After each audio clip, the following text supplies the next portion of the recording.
Hunter in North Carolina, thanks so much for waiting. You're not going to like my answer, and Shannon will probably be nicer. So, how you doing? That should be the brand. That's our branding. You're not going to like what Matt says, but Shannon will be nicer. Sorry, go ahead. All right. So, Miss Shannon, this call is only directed to you. I'm just going to ignore Matt all entirely. No, I'm just joking. Oh, it's good. You should. Yeah. Yeah. First of all, thank you for taking my call. I've basically always been an atheist. My family is religious. All across the spectrum. I was raised Mormon because my mom thought it was cool that the preacher didn't get paid. My grandfather on her side is a Southern Baptist preacher. My other side of the family is Catholic, and my now pregnant girlfriend of 7 months pregnant is a Muslim. Okay. And I've got a kid coming. Oh, thank you so much. I've got a kid coming in a few months, and it's incredibly exciting and utterly terrifying. And I was curious on overtime. Yeah, I'm like I said, I'm an atheist, and especially with how the things are going right now, and I'm worried my son might fall down some rabbit holes and become some evangelical who decides to vote against people's rights, LGBTQ rights, against people being able to marry. I'm worried about how to raise my son while being respectful to my family and their beliefs. Well, if your girlfriend's a Muslim, why would you worry that your kid's going to become an evangelical? Well, I'd be worried that my kid's going to become a Muslim. Well, that too. I don't know much about the Muslim faith. I've been. You have somebody there who should know. Yeah, but religion's a weird topic. She knows I'm an atheist, and if we start talking about it, like, it's just for intellectual purposes, I guess. Like, why do people think this way in your religion, or is that true? I don't really know the right questions to ask, I guess. Have you asked her how she wants to raise her son? She wants to raise him religiously. Like, she's not like hey, how do you explain? She's not. I'm handing the baton to Shannon so that I don't say something mean or offensive right now.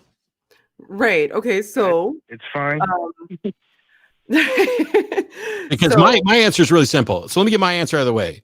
Go ahead. I don't give a fuck about anybody else in the entire family. It's up to you and the mother of that child to make decisions about how best to raise it. And the first thing you've got to do is start communicating directly, openly, and honestly about what their expectations are and what your expectations are, and find a way to compromise. Okay. And now I'm done. And now Shannon will give you the right answer. I'm actually going to say something similar, and I'm going to encourage you. Like, there's a child coming. If you want to retain your relationship and have a healthy relationship as people who are co-parenting a child, you need to start having discussions surrounding how that child is going to be raised, especially if there's a disparate belief structure between the two of you. It's great that you two can have respectful dialogue amongst each other regarding what you believe and why you believe it. But now you're creating a human who you're going to be donning a belief system of some kind too. So I would say you need to start having conversations about how the child is going to be raised. And that's actually going to, if it goes well, answer some of your other questions, or at least quell some of your other fears. Because if you choose to raise a child that is a critical thinker, where you're not imposing a religious structure upon the child and saying, this is what we believe in this house, you believe it too. If you're instead saying, let's analyze why we believe things. This is the things that mommy believes, and these are the things that daddy believes, and we're going to, you're going to make your own decisions once you get older about why you believe things, and we want you to be able to have questions about why people believe things, and that those are going to help kind of quell your concerns. If you teach them to be a critical thinker and imbue them with the values of human humans and humanity, and teach them that that's the priority, and make sure that they feel loved and comfortable and able to explore. Those are things that you shouldn't necessarily have to be concerned about, because you will have raised them right. So you will have inoculated them against that type of indoctrination. But you need to start having these conversations with your girlfriend, like, I don't know, a month ago. maybe before she got pregnant. Like tomorrow, tonight, would probably be the time to start. Yeah, no, it is like my like I don't want to cut off religion from him, but I don't, like, I guess I got to look into how to teach critical thinking, because like it was never taught. I don't know if it was ever taught to me. I don't know how you do it. It's my first kid. A lot to think about, I guess, and to figure out how to do. Yeah. I mean, we've been trying to have conversations about it, and it doesn't really turn into anything productive, really. Like, I guess it's more along the lines of she doesn't, I guess, fully understand my position, because every time we have a conversation, it's more along the lines of, that's really depressing. How can you think that way? You think there's nothing after death? And I'm like, yes, there's nothing after death. Like, and it just goes into more of that kind of conversation than anything else. Yeah, you need to bring the locus of the conversation back towards the child and not about what you believe, because there's no guarantee that the child is going to believe what either of you believe. Yep. So the conversation that you're having isn't about what you believe or about what she believes. It's about how you're going to raise that child. And the best way to do it, in my perspective, I mean, I have a 9-year-old myself. I'm an atheist. He's got family that are not atheists. His father is not an atheist. But I raised my child with the motto that I am teaching him how to think, not what to think. So the decisions that he comes to will be his own.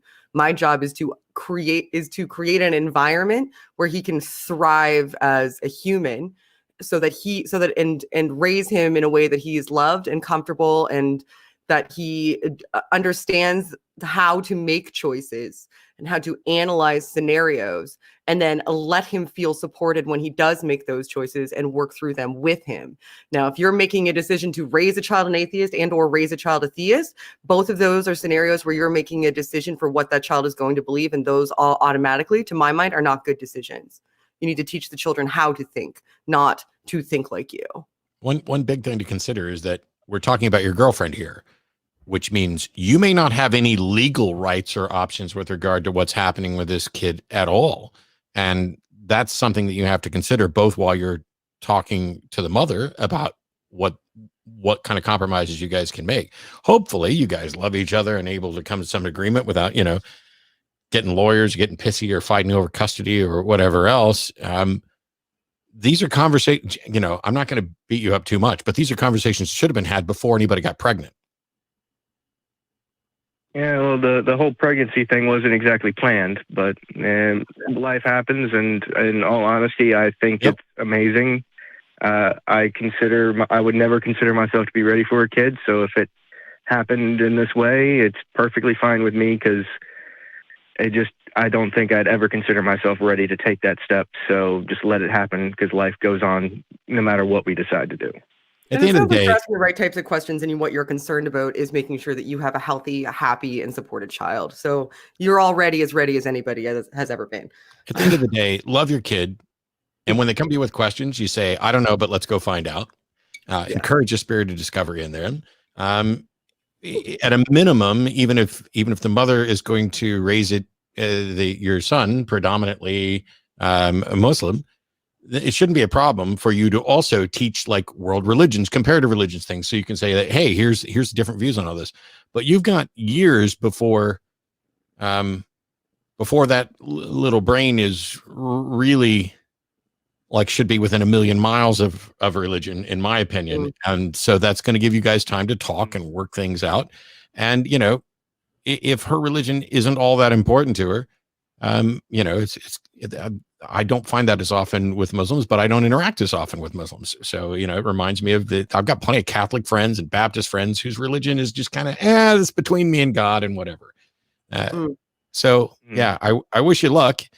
And by the way, we'll mention that recovering from religion isn't just there for people who find their way out of religion. There are people that are ready to take calls for situations like this as well. And you're not the first person to be in this situation. And there's probably people you can reach out to who can offer you their thoughts and help you, make better decisions for you and your son. Yeah. I appreciate it. Cool. Thanks, Hunter. I appreciate the time and the call. Have a good weekend. Thank you, guys. Or the Bye. end of See the you later. Good luck. Congrats.